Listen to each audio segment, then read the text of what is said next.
It's Hopalong Cassidy.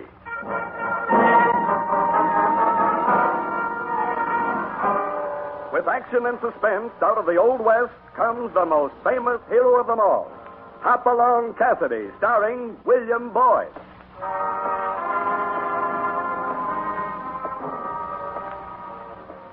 The jingle of the silver spurs heralds that fabulous figure of the early West, Hopalong Cassidy.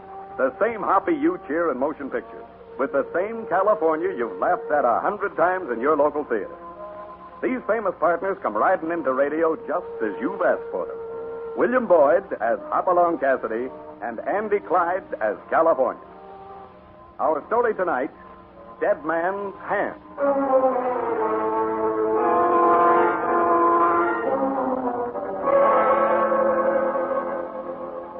With winter coming on and the snow beginning to crawl down the distant mountains, there are 100 things to be done around the Bar 20 ranch. But Hopalong Cassidy knows that some of those things will have to wait, for he and California are going to have another job to do. Oh, it might be an easy job, like just giving a friend a helping hand. Then again, it might mean tangling with a treacherous gang who put gold nuggets about human life. Harvey, how in tarnation am I going to get my work done with you snaking me in off in the range like a lamed-up dog? No, I wouldn't have sent that rider out after you without a pretty good reason, California. Well, my ears are up. Let's have her. You remember Kit Kirby? Well, remember Kit. Why, he was one of the best hands we ever had. He's in trouble. Listen to this letter I got this morning. Dear Hoppy, I'm writing you because I think you're the only friend I got left. Gold is where you find it, they say. And my partner Joe and I found it after 3 years in these godforsaken mountains. Our first samples essayed $500 to the ton. Gee, Willikins, that's a rich strike. Sure is. We thought we were lucky until the day Joe left with the second batch of samples, and I found him 10 hours later in Whitewater Pass with a bullet in his back. So I'm alone now. But that's not why I'm writing you. My wife Sally is alone, too, in Indian Spring. And she needs help, Hoppy. Your kind of help. That's all I can say now. Wish me luck, pal. Kit Kirby. Sounds like the boy has got himself in trouble. Yeah, I believe Kit's in real trouble. More than this letter tells. Because, you see, I know Kit's handwriting. And this letter is a bad imitation. You mean it ain't? Someone wants us to come to Indian Spring, California. And they want it badly enough to forge this letter.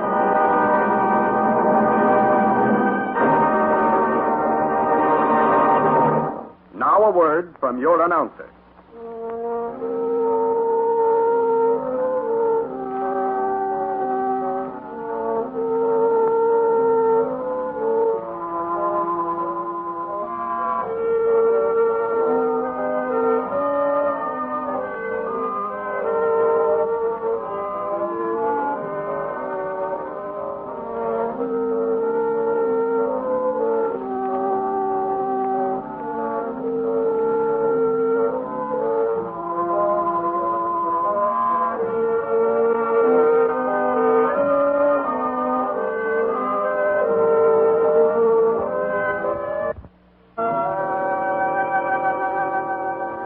Now back to Hopalong Cassidy.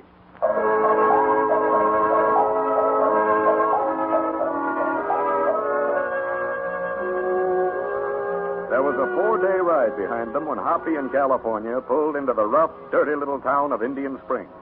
And as they walked into the town's rickety hotel, past the poker game to the bar, Hoppy knew that only gold would bring Kit Kirby to a place like this. Jack's the better to open. I'll raise you, Ed. I'm good for the limit. How many? How many what? Well, all we got's whiskey, so I don't ask what do you want. I ask how many. And suppose a fellow wants a room for the night. How long are you staying? Does that make any difference? Well, not to me, but it might to you. If I was you, I'd ride on to Sahara in the morning. You know, mister, offhand, I'd say you were scared of something. Well, it ain't only me. It's everybody around here. Look, if you're smart, you'll get right back on that horse of yours. Jerry? Yeah, Luke. You're around here to tend bar, ain't you, Jerry? Sure, Well, Luke. quit your shooting off your mouth and set up them that drinks. Yeah. You hear? Right away, Luke. Jerry the jackrabbit. Look at him jump. Talking. All the time talking. Any objections? Yeah. Talking can get a man into a heap of trouble, pal. Remember that on your way out of town tomorrow. Okay, boys, this is the money hand. I want to be in at the start. Give me 5 big ones, Ed. Gosh, Hoppy, I wouldn't turn my back on hitch and post in this town. Look at that poker game. $20 limit. Well, I'd feel plumb naked here without a 6-gun on his hip. Here comes Jerry. Look, mister, this town's no place for a cowpoke on the loose. Now, take my advice. Ride on to Saguaro. Trail's plain and you'll have a moon. Why Saguaro? They've got the law in Saguaro. Government marshal. You mean there's no law around here? Well, I don't know. Nobody's seen the sheriff since the day before yesterday. Now, that Luke Berry over there, he's a killer. Got the whole town buffaloed. Oh, there's gonna be trouble. I can smell it. Maybe I don't smell as sharp as you, Jerry. You dirty skunk, double-check me, will you? I'll show you. Get down! I got his gun. Take it easy. You sure got Luke. That was fast drawn, Doc. I saw him pull a gun on me. It was self-defense. I had to shoot. Well, sure, Doc. Well, I'm still a doctor, and it's my duty to see what I can do for him. Help me get him over to my office. You can come up from behind the bar now, Jerry. Luke? Was it Luke? Why, nobody ever pulled a gun on Luke before. Well, I better get him over to my office fast. I'm afraid it's too late, but I'll do what I can. I'm sure awful concerned about a fellow he just shot. Who is that, Jerry? Oh, it's Doc Sheldon. He's got a shingle hanging out right across the street. Come on, California. Let's take a look. Look for what, Hoppy? Ain't we already seen enough? This is a funny one. Why are you looking at them cards? Well, this is the dead man's hand, California, and I find it very interesting. This Luke fella sitting here, wasn't he? That's right. And the fellow who shot him was here? What do you say we just forget the cards? Wait a minute, California. Luke said something about the other fellow double-decking him. Pulled his gun first, that right? Well, sounded like that. I was under a table by that time. Take a look at the cards. Luke's got a full house here.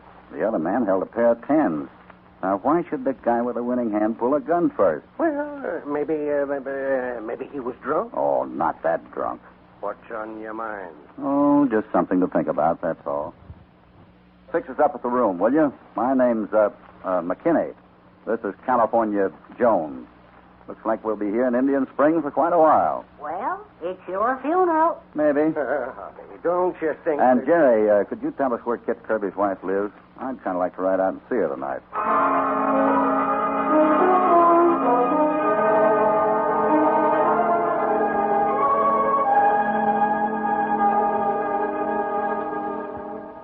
I'm so glad to see you, Mr. Cassidy. Kit is very close to me, Mrs. Kirby. Oh, we do need help. We're afraid. The whole town's afraid. I've wished 1,000 times Kit hadn't found that gold. You think that has something to do with it? Well, it has everything to do with it. The night Joe brought in the first sample, someone broke into the assay office and stole the reports. That's how news of the strike got out. Joe went to Sheriff Underwood, but I guess someone else got there first. How's that? Well, the sheriff seemed afraid to do anything. Then Mr. Sykes at Wells Fargo called a protest meeting. He was attacked on the street the next night. He left town after he got a note threatening his family. Well, didn't anyone do anything about it? The editor of the weekly paper tried to. He wrote up the story together with what he knew about the gold strike, but the paper never came out. Well, why not? His office burned to the ground last week, presses and all. That bartender fellow knew what he was talking about. When was Kit's partner shot on the trail? Just before the fire. That's when I knew it was more than I could handle, Mr. Cassidy.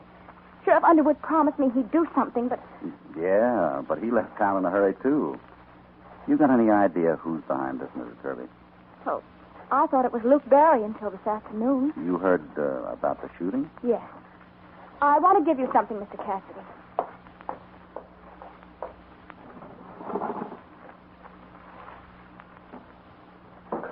It's a map that'll tell you how to get to the mine after the trail leaves Whitewater Pass. I just drew it from memory. No one knows how to get there, you see. There's a maze of mountains and canyons beyond the pass. Kit's up there now, huh? He hasn't come out for a month. I haven't even seen him in that long. Well, now, isn't it surprising that I got a letter from him dated less than 3 weeks ago? What? I guess I thought maybe he'd sent it out by you. But you say you hadn't seen him. You know, Mrs. Kirby, it's awfully hard to help when you just know half the story. All right. I'll tell you. I did write that letter. But it was only because Kit needs help so desperately. And even if he could get a letter to you, you know how proud he is. He'd never ask anyone for help. I know. He's got more spirit than Topper. That's saying a lot, because Topper's a mighty fine bit of horseflesh. It was wrong of me to sign Kit's name to that letter, I know. But you do understand why I did it. Yes, I do, Mrs. Kirby, but just don't make a practice of it, or somebody else might not understand. Now about Kit. He's afraid he might get the same reception as his partner if he starts down the trail. So he's just sitting tight, huh? Yes, but he has to come out, Mr. Cassidy. It's snowing up there already, and he's almost out of supplies. What about the gold? Well, that's up there, too. Over $40,000 worth of it. And it's got to come out sometime through Indian Spring, Wells Fargo. Tell me, is there anyone in town you know you can trust? Just Doc Sheldon. He's one of Kit's best friends. Oh, I see him coming up the walk now. He'll be Mrs. Kirby, we'll be in the next room. Don't tell him we're here. But he's... Please. Oh, all right. Come on, California. Right behind you.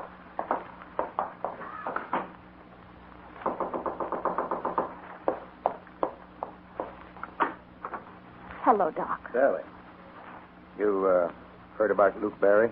I heard he was shot. Is he... Died in my office an hour ago. He drew a gun on me first. Clear-cut case of self-defense. Half a dozen witnesses. I thought you'd want to know, Sally. Luke told me everything.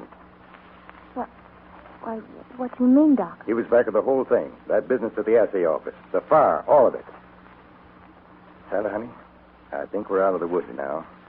The reign of terror is over. I'm not so sure. You still think Luke was working for someone else? Oh, I don't know, Doc. It's been such a nightmare I can't think anymore. You've got to think, Sally. About Kit. He's got to get out of the mountains before the snow bottles him up. Any news on the sheriff? Haven't heard. I think he's gone to Saguaro for the marshal. Take a look out the window there. What? That sky. Snow could hit those mountains again tonight. It doesn't make sense, Sally. We've got to go up there and get Kit out. I told you I arranged for the sheriff, Doc. I tell you, this secrecy business is only hurting Kit. Winter doesn't wait for anyone. All right, Doc. If the sheriff isn't back by tomorrow morning, I'll take you up. That's better, Sally. Now you're being sensible. I'll be here tomorrow morning at sunup. Yes, Doc, I'll be ready. Good night, Sally. Good night.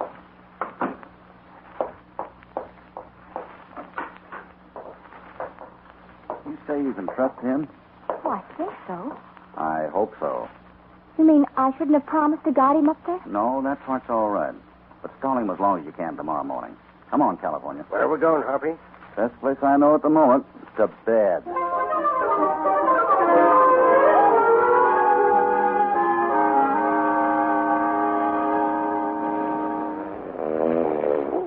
California.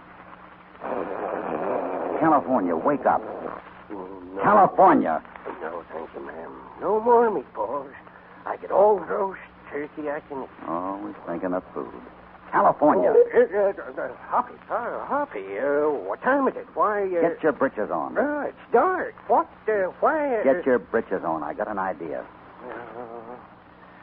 Great time to get ideas, Hoppy. Run me ragged all day, ducking lead in the barroom. Then ain't got the decency Hurry up. Can't find my boots, Sam. Maybe my eyes are still closed. Never mind the boots, just the britches. Huh? You ready? Yeah, but, Come on. What's got into you, Hoppy? What time in the morning is it anyway? It's 4 o'clock. Now be very quiet and follow me. Right down the stairway into the barroom. What is this? I want to try a little experiment. I give up. I'm going to get me a nice, quiet job in a truck wagon somewhere. Getting up at 4 in the morning to do spearments. When a man works as hard as I do, Hoppy, he needs his 40 winks. Here we are. This is the table. What table? Well, the boys were playing poker this afternoon. Now, you sit there. That's it. And I'll sit here facing you with the bar at my back. Now, you're Luke Barry and you're holding the high hand. But for some reason or other, you tell me I'm double-decking and drawing me. What kind Wait a minute. Oh, I'm a long-suffering fritter. Why, Go ahead. Go on, Hoppy. I'm Luke Barry. You shoot once and miss. Then we trade shots. You miss again. I don't. Then I fire 2 more and it's over. Now we can go back to bed? I don't get it, California. You missed me twice. What happened to your bullets? Look, not a mark on the bar. If you shot high, you'd have busted that mirror behind it into a million pieces. Wait a minute, Hoppy. You mean them shots were, Hoppy, where'd you run to? Under the table. Come on down and help me look. Oh, what you looking for? Well, let's see now. If it weren't so mighty dark, I'd help you find it. But, that is, if I knew what it was, of course. Ah, here we are. I thought Doc Sheldon was pretty hasty packing Luke Berry off to his office. What you got? There was no killing here this afternoon. That was a put-up jump to make Sally Kirby think Luke is dead.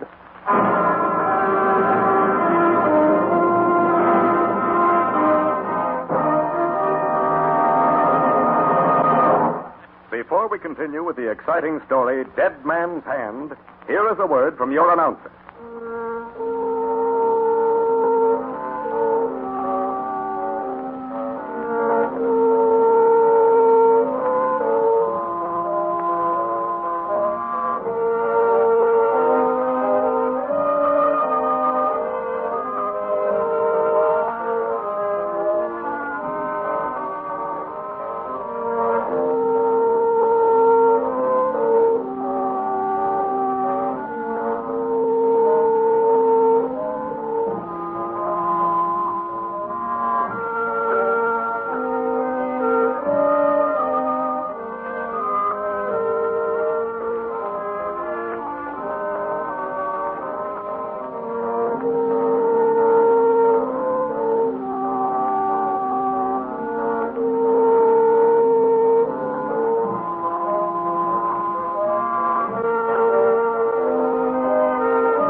Now back to Hopalong Cassidy.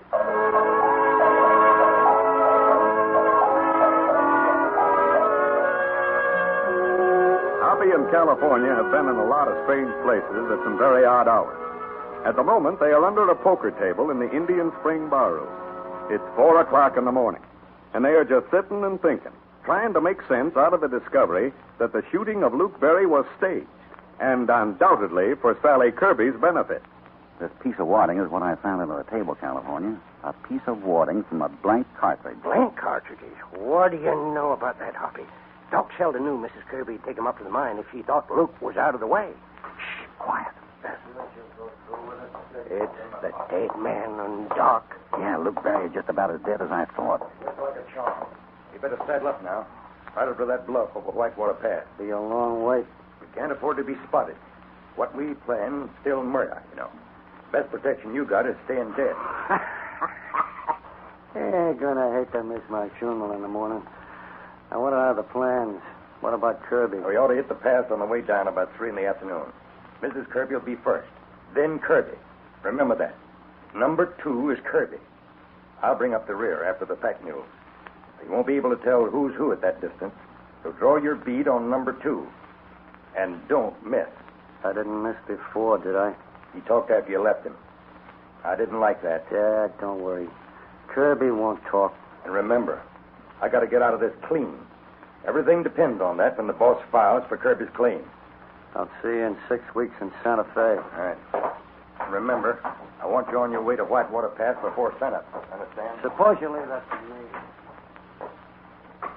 Why, them dirty double-crossing skunks. Let's go after them, Hoppy. Not so fast, California. But, Hoppy, they'll get Kirby as he comes down that trail. Well, if we grab these two right now, the boss they mentioned in Santa Fe will send somebody else after Kit. The only way to settle this right is to find out who's behind it all. So we'll just have to play along. Well, let's check in my instincts. But, doggone, Hoppy, you always seem to know best. It gets downright monotonous. You trying to flatter me? Come on. It's almost daybreak, and we got to hurry up and spruce up a bit. Huh? Well, don't folks always dress up to go to a funeral? Funeral? Hoppy, you mean... Yes, sir. Luke Berry's last rites. And I have a hunch we're going to find it mighty interesting.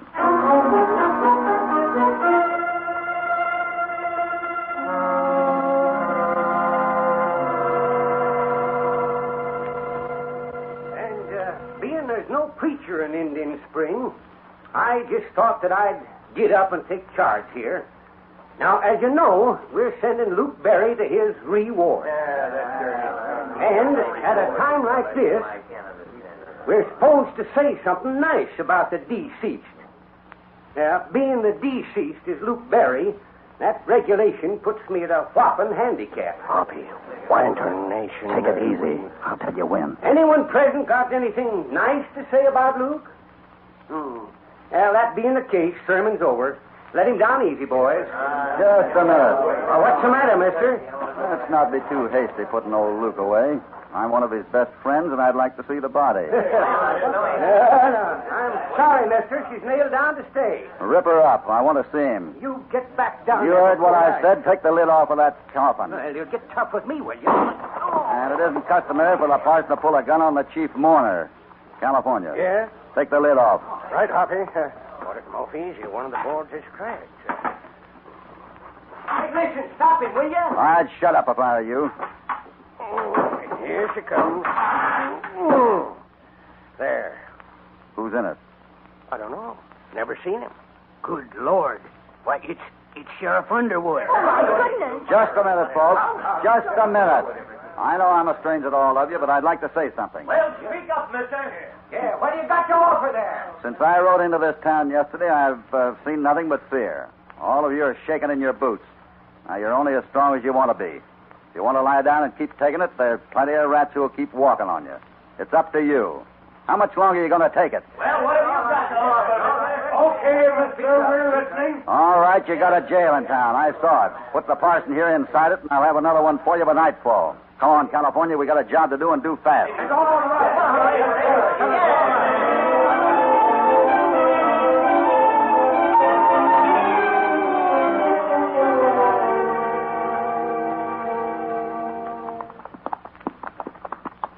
Hoppy, if we don't get ourselves in the darndest places, here we are, making our own trail up the mountainside with the wind whistling through our whiskers. Oh, it isn't that Not bad. even enough food to keep my ribs warm. I'll buy you a nice big steak just as soon as we get back to Indian Spring. Knowing Luke Barry's up in them peaks above us, I ain't too certain of ever getting back. You aren't concerned? No, just scared. I think we'd better split up here. Now, you know what you're to do, don't you?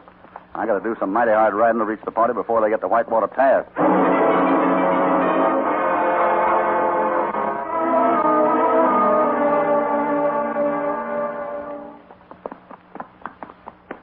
We were so afraid that you might get snowed in, Kit. It's been a long ways up there, Sally. Seems good to be headed down this trail. There's nothing to be afraid of now, Kit. Luke Barry is dead. Oh, is that someone coming up? Well, it's Mr. Cassidy. Hello there. Hop along! Say, what are you doing here? Oh, Topper needed a little exercise. How are you, kid? Oh, golly, it's good to see you, Hoppy. Hey, wait till you hear about my gold strike. We've had a fine trip, Mr. Cassidy. Doc Sheldon's been keeping a sharp lookout. Oh, have you two met? Mr. Cassidy's an old friend of Kit's, Doc. No, we haven't met. Howdy, Doc. Guess maybe I'll ride back to the end of the line and join you, if you don't mind. Maybe I can help you watch for any danger. No, I don't know what... Mrs. Kirby, when we round this next bend, we'll be in Whitewater Pass. Can you make your horse stumble and not hurt yourself? I don't understand. Please don't ask questions. Just do as I say. All right. Now I'll go back there behind the dock, and we'll be on our way. All right, get on! Well, I don't know what your idea is in coming up to meet us, Cassidy. I can tell you that I'm here to protect Kit. Then we have a lot in common, Doc. Well, just don't try. Sally! Sally, are you all right? Oh, yes, Kit, my horse just stumbled. What's the matter up there? Sally, if your horse is tired, why don't you come back here with me and let Kit lead the way? All right, Mr. Cassidy. Why, what's the That's matter a with... good idea. There. Now we'll ride through Whitewater Pass this way. Kit first, Doc second. Now, wait. Sally third, and I'll bring up the rear. All right, let's get going. But Cassidy, I don't think we should ride this way. Kit's out front. He's exposed to everything. I'll change places with him. I wouldn't if I were you, Doc. I have my gun handy in case of any emergency. Cassidy, I can't ride here. I'm sick, I tell you. Mountain sickness. And there's nothing like a good ride to cure mountain sickness, Doc. Especially in number 2 spot. Wouldn't be surprised if you never got sick again. After today. Hoppy, that was a shot. What do you know? Someone's out shooting coyotes. Oh, what can can we do? Leave this to me, Sally. Keep your places in line. Cassidy, Who's please. your boss in Santa Fe, Doc?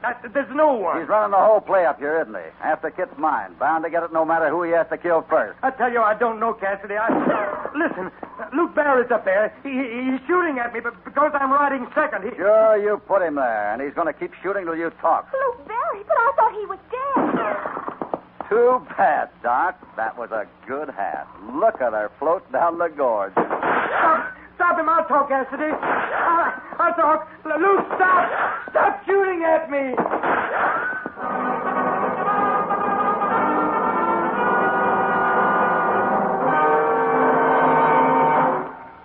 Now a word from your announcer.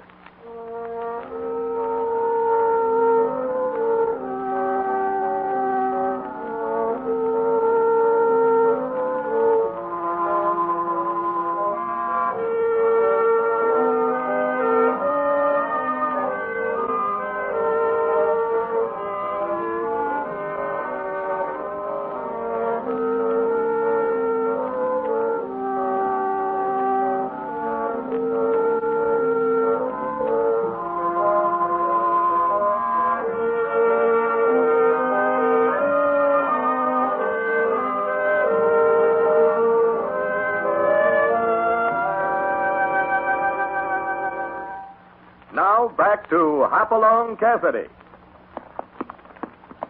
I'll take charge of the prisoners for a while, Hoppy. You won't have any trouble with the Doc. Yeah. And it's surprising how a tap in the head will tame a fellow like Luke Barry here.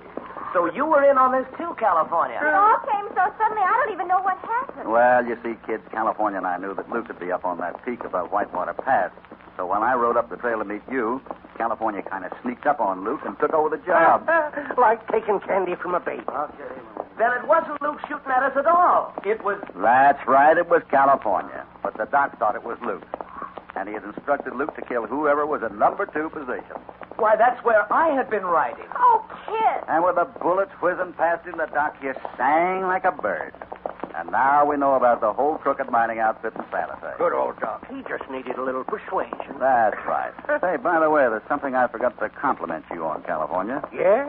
I'm blushing already. What is it? That shooting in Whitewater Pass. Brother, when you shoot to miss, you sure don't leave much room to spare. Miss? Did you tell me to miss him? Lordy, Hoppy, I was trying all the time to hit him.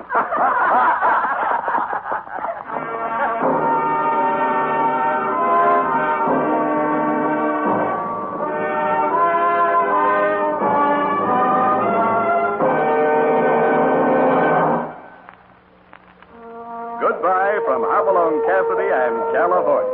Another job is done and they're heading back to the Bar 20. But they'd be mighty pleased if you join them again next week for another story of action and excitement. Hopalong Cassidy, starring William Boyd, is transcribed and produced in the West by Walter White, Jr. Dead Man's Hand was written by Harold Swanton. All stories are based upon the characters created by Clarence E. Mulford. This is a Commodore production.